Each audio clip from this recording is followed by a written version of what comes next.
His skin is white just like a ghost, thick Irish roots in his blonde hair, and he sounds like a Chicago superfan. A music nerd with a collection of CDs from here to there. Yes, Andy Dare is in Chicago, interviewing and barbecuing. It's the Andy Dare Show. It's the Hey everybody, welcome to the Andy Dare Show. I'm your host Andy. This is episode 138. I am joined by a longtime friend of mine, Jesse Andersen. And we had an awesome year last year, helping him get to all the Resistance Pro Wrestling events that were located about 5 minutes away from my house. I was kind of his valet. I would pick him up from the train, bring him to the event, and a couple times last summer I got to be a fly on the wall for Resistance Pro Wrestling and made some memories I'll never forget. Had a blast. Got to, his brother is Billy Corgan, and got to see a little bit behind the curtain about what goes into making an independent a wrestling promotion, and not to mention that, but also a reality TV show that they were taping. So it couldn't have been cooler. I just want to thank Jesse from the bottom of my heart for allowing me to be a small part of that.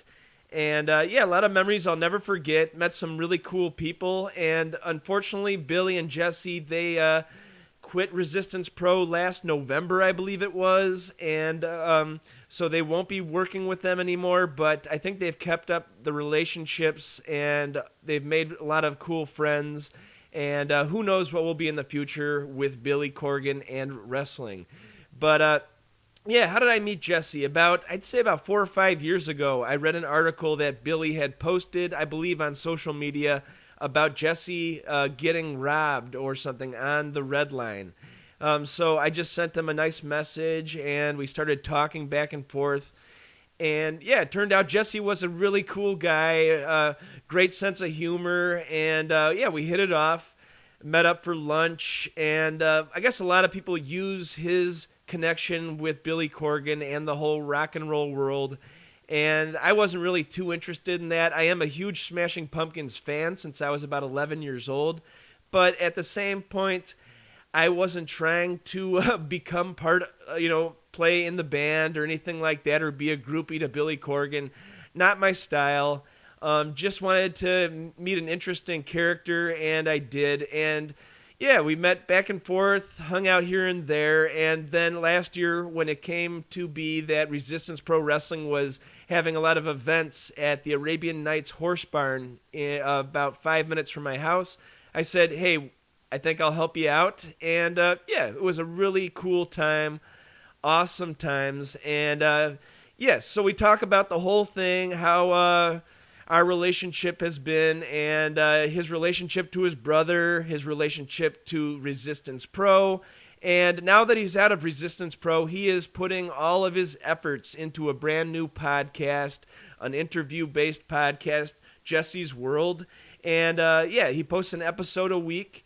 You can find it at therebellionnetwork.com. And they're great shows. I was a guest on one. They tape all the episodes in Wrigleyville. And, I had a blast going over by their studio. I hit it off with Nick, the guy who pretty much runs the network and the studio. And, he's been a guest on this show last December, I believe it was. So he's an interesting character as well. So do check out the Rebellion Network.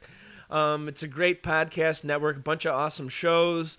And they are part of the Freelance Wrestling that promotion. They are doing a thing where they're doing live shows, and before the event they do interviews and stuff like that on stage in front of a live audience at the Abbey Pub, I believe the last one was. So I'll definitely make it out to one of those, and thanks to Nick and Jesse for letting me be a little part of the Rebellion Network as well. So what else we got going on? Yes, the second issue of the Honeycomb fanzine, the little fanzine about my network, is the second issue is out now. And if you want to become part of the mailing address, just give me a call, 630-341-3022, or hit me up on all the social medias. Totally free. You get one issue a month. We don't spam you. We don't send you catalogs. It is a paper fanzine. This will not be found on any digital media. I wanted to bring it back to the glory days of the punk days when people would do live show reviews, album reviews, interesting articles, and print them out on a Xerox, just a piece of paper, something you can keep, put away in your desk, a little keepsake. So something that will not be gone in the ether. So that's the Honeycomb fanzine. And find out more about my network by reading the Honeycomb fanzine. What else we got? Tape Tuesdays become pretty popular. I've been doing this thing on Instagram. Every Tuesday, I take a tape out of my cassette collection. Since this February is the 20th anniversary of me becoming totally obsessed with rock and roll music. And I was in 5th grade, and all my buddies were buying CDs, and my dad said, nope, you got to buy cassette tapes for at least until that Christmas of 1995. So I said, okay, I'll still get into music. Every week I bought a new cassette tape with my allowance. And so every Tuesday I'm taking out a tape, and I'm taking an artful picture of it and putting it up at andydare.com. I thought I'd read you this week's. Here's your Tape Tuesday. Hailing from Shepherd's Bush, a neighborhood in London, songwriter Gavin Rosdale and guitarist Nigel Pulsford recorded this album rich with ear candy melodies and full of the then fashionable self-loathing grunge ideals. If you haven't guessed, it's Bush's 16 Stone. When Hollywood Records, a subsidiary of Disney, deemed the record too edgy, Interscope snatched it up and the rest is history. Gavin's handsome grunge looks and his handsome grunge hooks, how do you like that rhyme, catapulted the band into superstardom, and 16 Stone birthed 5 hit singles all over MTV and rock radio in the 2 years following Kurt Cobain's death. Fun fact, 16 Stone is actually 224 pounds, which is the weight of a woman that a friend of the band met for a date after reading an embellished singles dating ad. This album is part of the soundtrack of my summer 1995, purchased July 1995 at Coconuts Music and Video in Westmont, Illinois.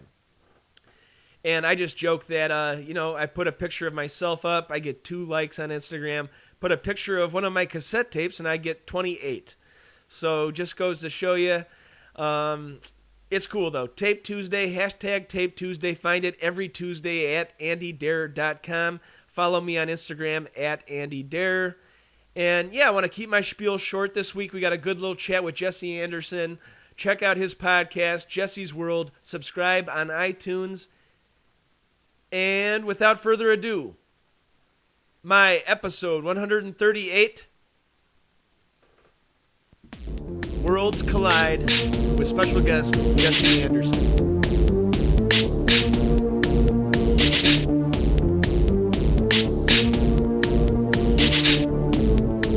Thank you so much for checking out the Andy Dare Show. Today it is episode 138, and I'm joined by a recurring guest and a real-life friend, Jesse Andersen. How you doing, buddy?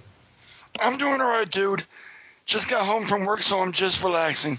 Nice. And this will come out on Saturday, but it is St. Patrick's Day. I am just going to be spending it at home. I think that's kind of amateur hour. I did go out this weekend and had a little fun, but did you get to go out in Wrigleyville or see that whole nightmare, or was it fun for you? Well, I didn't really do anything. I ended up going to Greek Town for some lunch, but I did see all the green, but there was one day a couple of years ago when I was still freshly single, became single after what happened before. I don't want to get into it. I decided one day right after work to go partake of some of the festivities. I ended up getting so drunk I had to call off work the next day. Oh, geez. And they probably were like, you probably say you're sick or something, but they're like, yeah, we know what you were up to. It was St. Patrick's Day. And it's funny. The next day I got back after taking a sick day. All the managers all my supervisors and managers kept giving me those dirty looks. Nice. They knew what you were up to. But yeah, didn't you post a picture of yourself by the river when it was turning green? Or? Yeah, I did that day. That's pretty cool, and it's not from Irishmen peeing in the river, turning it green. It's actually dye, correct? Yes, of course. That's my joke I've been telling. But yeah, Jesse, we got to know each other the last couple of years. A big part of Resistance Pro Wrestling, and he's no longer a part of that, but they're all still friends and they're all good buddies. It was really cool being kind of like your valet like last summer 2 or 3 times. I got to kind of see the behind the scenes of that. Thanks for letting me be a little part of it. Yeah, dude, I never considered you as my valet. I considered you just my plus one, but it was that you were a big help driving me like you did. Nice. Yeah, I had fun. A lot of memories I'll never forget. I mean, there was big talks of them taping a reality show, and they really did tape a reality show. But unfortunately, it looks like no one's ever going to be able to see any of that. I'm not sure the behind the scenes of that all, but yeah, so they had a film crew coming out. Jesse was, videotaped by this huge film crew. His brother Billy, obviously, if you know, Billy Corgan's his brother, and Billy was kind of like the main focus of the thing. So I believe when Billy left, a whole bunch of people left with him. You left with him, and they're still doing it. They have an event coming soon, and I know Tommy is still your buddies. Tommy is still with them, right? Yeah, I still keep in. He's been a very close friend of mine, and and of course, just so everybody knows, wasn't trying to be a sellout. It's just that there's a lot of reasons why I left. One being Billy's family, and I have a fellow family. Sure. And 2, I just got. I felt like I just couldn't take those staying out till 11 o'clock at night and having to start work the next day. Sure, yeah, you came out all the way from Evanston to Willowbrook, Illinois, which is close to me, but really far from you. And so you'd have to take the train and then work the next day. And, yeah, we hung out last summer. It was the night before an event. And you were ready to hit the hay at about 9 p.m. And I go, man, you must go to bed early. And it was because you had been up since 2 a.m. that morning. I think you. I don't want to say you. I'll just say you suggested I go to you with some drum circle with you. Yeah. I mean, I had fun, but I definitely felt like I needed to crash. Yeah, it was a long day for you. But then that next morning took you to the barn in Willowbrook, and it was a cool day, cool experience. Billy's pretty much said all nice things about Resistance Pro in the press, and it was just a kind of a private matter, I'm sure, that we'll probably never find out the exact reasons why you guys left. But it was just a lot of cool memories, and now your focus has pretty much turned to a little thing I'm pretty interested in, podcasting. And yes. And Jesse has started his own podcast. For Jesse's World is the title of the podcast, and it's part of the Rebellion Network. And how did you meet Nick with the Rebellion Network? I know personally, but my listeners might not know. Well, I would have to go back a couple of years.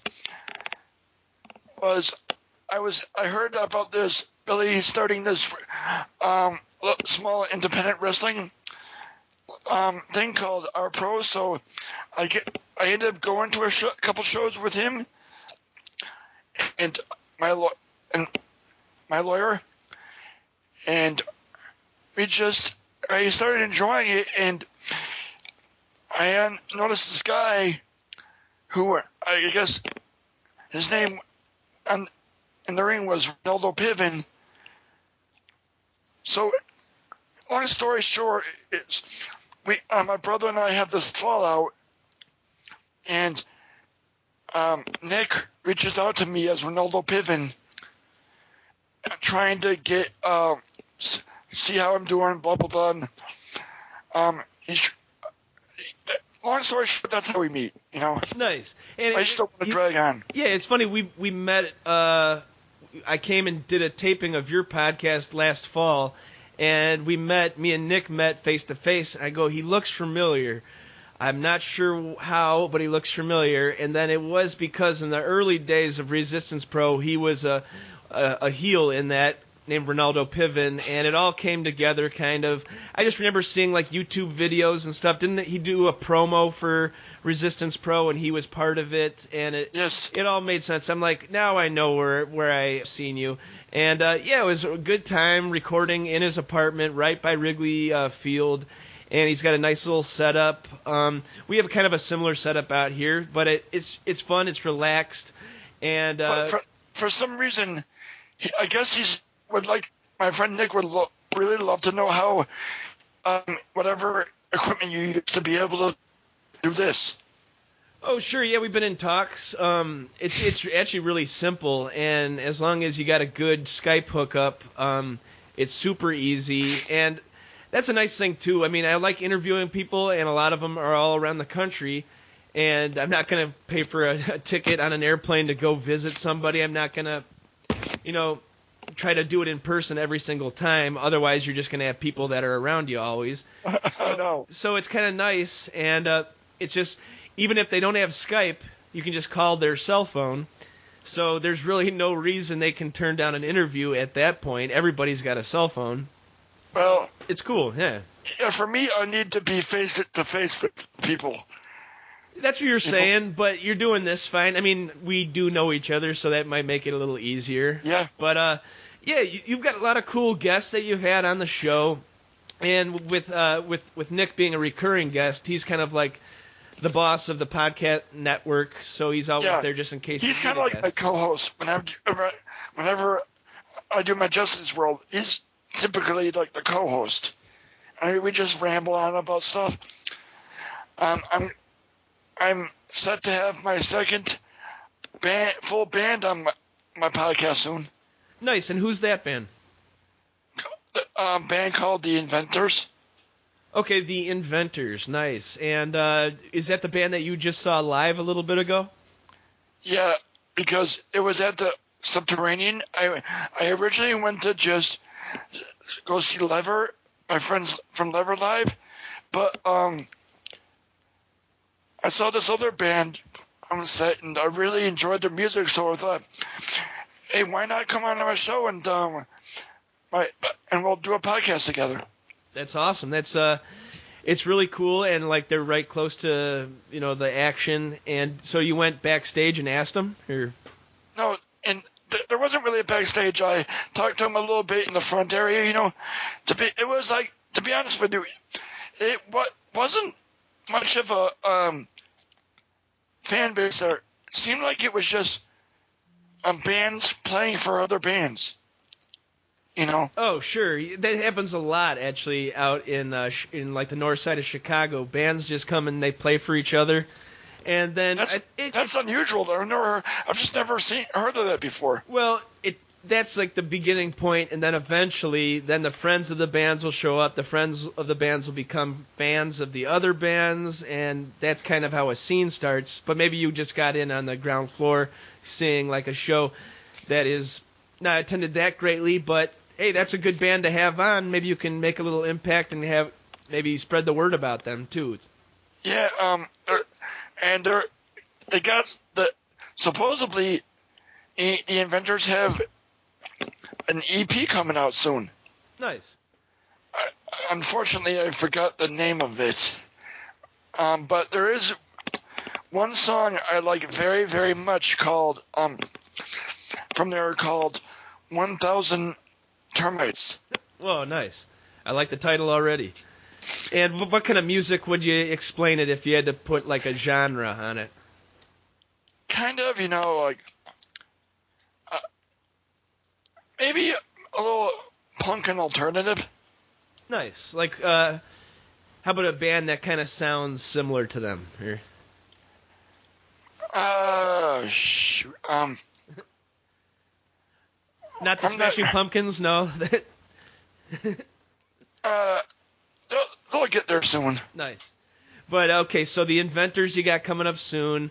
You already had the band Lever on, and they were pretty fun to interview. I listened to that. You also had Tommy Else, and he played, who is Eric St. Vaughn in Resistance Pro Wrestling, and he played a couple acoustic songs. That was really cool. He's been playing some acoustic shows out by kind of by where your folks live, right? In the Glen Ellen area? Yes. Yep. Nice. And yeah, it's funny. This guy's like a big jacked. Now I don't want to say a meathead, but he might look like that on the sidewalk. But then he breaks out an acoustic guitar and he's singing all these sensitive songs that you would never expect. So then it kind of makes sense. Oh, I could see how he would look up to Billy because Billy has that sensitive side too. But yeah, just looking at Tommy, you wouldn't expect to have all that emotional songwriting going on, right? I know I was even, when I hear him play his music, I'm even surprised. Sure, yeah. It's cool to see somebody that's like multi-dimensional. They have different sides to them, and yeah, it's fun meeting those guys last summer because yeah, you think one thing and then they totally are the opposite or completely nice. You know, a guy will look like you don't want to even talk to him. He'll just rip your head right off of your spine. But you talk to him, and he couldn't be a nicer guy. Even that, like the Cobra guy. Scary-looking fella with colored contacts in his eyes, and he comes out to this creepy entrance music, and then I go talk to him backstage, and he's a totally nice guy, totally humble, kind of funny guy. So yeah, it's show business, and people say, oh, wrestling's fake, blah blah blah, all that stuff. Hey, movies are fake too. It's not really happening. They plan this whole movie out. It's a piece of artwork. It's creativity, just like the wrestling to me. So I can totally respect it on that level. And yeah, I gained a lot of respect for it. I know that the guys at the Rebellion network, they're long-term fans of wrestling. Obviously, if he was Ronaldo Piven, he knows a ton about the entire world of wrestling. And so you got different shows on the network. You got Talk Hard. Jamie Campbell is that host, right? Yep. And were you on an episode of that? He's a pretty funny guy, right? Oh, God, he's hilarious. Nice. And I heard he's been getting a lot of press, and that's good for everybody. When one show gets a lot of press, then people, hey, I want to check out Jesse's World. Hey, I want to check out this. So it helps everybody, right? It sure does. Nice. And what else? Oh, yeah, Jesse's World, also, you got to speak to some veterans, right? Or from Vietnam, or was that Veterans Day podcast? Yeah, one from Vietnam. I think there was one from Vietnam and two from Iraq, I believe. Oh, I got you. Nice. And yeah. Or maybe it was just one from Iraq and one from the Vietnam. I'm not sure if I had one or two. Nice. But it was still a great one. Yeah, you learned a lot about the struggles of being a soldier, right? And just yes. Yep. And coming back, how do you kind of get back to normal after being thrown into such a stressful situation? Right? I know, because it's amazing what they go through over there. Sure, and a lot of them don't even come back. So it's quite a feat, and I tip my cap to all the veterans. That was a cool episode. And, yeah, I think your brother tweeted that out, so you got a lot of hits, a lot of new ears on your podcast. Yeah, I guess the major reason why I decided to do that was there was one show they were doing for a special Veterans Day show, for all the veterans, and I wasn't working that show. It was kind of my night off, but seeing all those veterans there, and also a very, very close friend of mine by name of Michael Gardner, who was in the Iraq War in Desert Storm. Okay. And that gave me a lot of inspiration to do it too. And I feel like I gained a lot of respect for him for that too. Oh, sure. Yeah. Oh, and by the way, not to go back in an old subject, but the name of the EP, if you want to go ahead and plug that out, is called The Procedure Room by The Inventors. It's called The Procedure Room by The Inventors. Okay, nice. That's the name of the EP if you wanted to plug that out. Sure, yeah, I will check it out, and I'll put a link on the show notes too. I'm always looking for new music. One of the reasons why I got into podcasts, because radio show, if you miss it, it's gone. It's in the ether. It's forever gone unless some kid taped it or something. But a podcast, hey, I want to listen to that old episode. I want to hear this. I want to go back 6 months and listen to that episode. It's a beautiful new format, and I'm glad that it was something that caught your fancy. And now, how did you get the idea to even start Jesse's World? It wasn't my idea. Nick kept pushing Hausman kept pushing it on me. Nice. Well, I mean that in a good way. Well, yeah, and before you even did that, you were on my show. I guess it was all the way back in 2013 now. So I was like, hey, it's been 2 years. Why don't we call up Jesse and have a chat for the show? A lot of stuff has gone down. Yeah. I thought you. I can't remember. Didn't you use video for that one or no? I can't remember. Maybe I did. I had a webcam hooked up, but I never post the video. It just takes up too much information, and like it's so much easier. You can put it on iTunes without the video, stuff like that. I know. So it just simplifies the whole thing. Yeah. But yeah, that pretty much does it. How about stuff to look forward to with Jesse's World? Obviously, you said the Inventors are coming on soon. Yeah. And I'm going to be involved a lot in the another podcast that Nick Hausman put together called TRN Almost Daily. Oh, I did hear about that. Almost Daily. So is it going to be like a shorter podcast, or what can we expect for that? Well, it's like mostly like different kind of brands of it, but since I not going to be really doing too many Justice World episodes. Well, I mean, I'm still going to be doing those, but not as much because it's gotten kind of hard for me to get a guest every time. Oh, well, maybe you need a little help. His name is Andy. No, I'm kidding. But if you ever need any help, just let me know. I've been doing this for 4 years. I've got quite a list of people that I've spoken with, and I'm sure if I just said, hey, check out Jesse's World, I'm sure I could maybe get you some more guests. If you ever need help, just drop me a line or a text. All right, cool. So, and also, like I said, I mean, you said you like talking face-to-face, but if you want me to, I'm going to reach out to Nick, and we'll try getting the whole Skype situation working out. So it just makes it easier. If somebody can't make it out to Wrigleyville that day, you just say, hey, let's talk 15 minutes. You can even call in on your cell phone. So, yeah, definitely. Yeah, the future is yours, and I have good feelings for Jesse's World to coming soon. And yes, how about plugs? We got newly a big fan of Twitter at Jesse TRN. That's JESSETRN. And I'm also still on this Irish music fix too. Well, it's St. Paddy's Day. It's a good idea too, right? Well, and we can save that for another one if you want. But unless you need some plugs, I discovered two new bands one's called the Rumjacks, RUMJAKS. Nice. And another group is called the Orthodox Celts.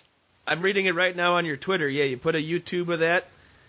And, yeah, you got the Inventors Band coming on soon. Some Irish music you've been into. And you said, yes. What's this houseofnames.com, the Corgan family?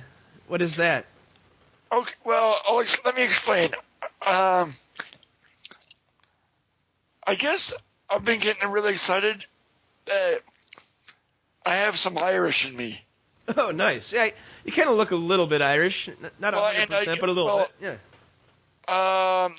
Supposedly Corgan is Irish, somewhat, I guess. It sounds quite a bit like it. I would have to say it's got a little Irish ring. Your brother's got a little Irish look to him. I mean, because I guess supposedly somebody was messaging with me on Facebook saying she was gonna almost name her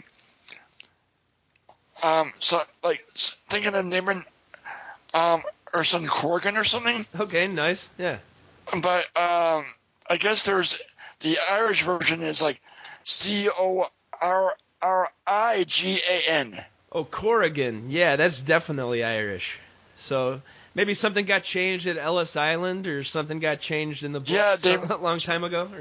Yeah. Maybe. I'm guessing Corrigan is the American version. Yeah, like my name doesn't sound like anything. Yeah, for Darer, it's like people don't know how to pronounce it. I look like my name should be Corrigan or something like that. Yeah, Paddy O'Flaherty or something like that. But yes, it's been a blast, Jesse. Check out his podcast, posting weekly. TheRebellionNetwork.com is where you can find them all. Is that the correct? Yes, sir. That is. Yes, right? It is. Yep. TheRebellionNetwork.com. And yes, Nick's a great guy. You're a great guy. Just want to thank you for being a friend. And yeah, always, dude. Any last words, Jesse? Thank you for having me on as a guest again. Awesome. Appreciate it. And on behalf of Jesse Andersen, this is Andy signing off for the Andy Darer Show. This episode of the Andy Dare Show is brought to you in part by Uncle Bub's award-winning barbecue in Westmont, Illinois. Family owned and operated since 1997, Uncle Bub's is the real deal barbecue. A family-friendly restaurant open 7 days a week. Also, it's a full-service catering company doing weddings, pig roasts, luau's, grill packages, you name it. They have a friendly, helpful staff that will make sure that your party goes off without a hitch. Call them at 630-493-9000. Visit them at 132 South Cass Avenue in Westmont, Illinois, and UncleBubs.com. Hey man, I know you like grilling. I know you like getting those dark grill marks on your burgers, fish, chicken. And I know you don't want to just dry your meat out like you're cooking with a hairdryer. Why not get the Man Grate and click through the AndyDareShow.com's banner so we can keep the lights on here at Honeycomb Hideout Studios in gorgeous Westmont, Illinois. The Man Grate. This episode of the Andy Dare Show is brought to you in part by Record Utopia, a music lover's dream with thousands of vinyl records, musical instruments, and sound gear. They buy, sell, and trade. Give them a call at 630-963-1957. Visit them in Westmont, Illinois at 309 West Ogden Avenue, on the web at recordutopia.com. It's always a good, relaxed atmosphere. Check them out, Record Utopia. Be sure to follow Andy on Twitter, that's at Andy Darer, and like our show on Facebook, that's facebook.com/The Andy Darer Show. Videos at youtube.com/Andrew Martin Darer, and we're on iTunes, just search The Andy Darer Show. Please leave a review. Thanks so much to our wonderful sponsors, Uncle Bub's award-winning barbecue, Record Utopia, The Man Grate, and Amazon.com. Theme song courtesy of Rich Banks Music. Thank you so much for checking out The Andy Darer Show. TheAndyDareShow.com.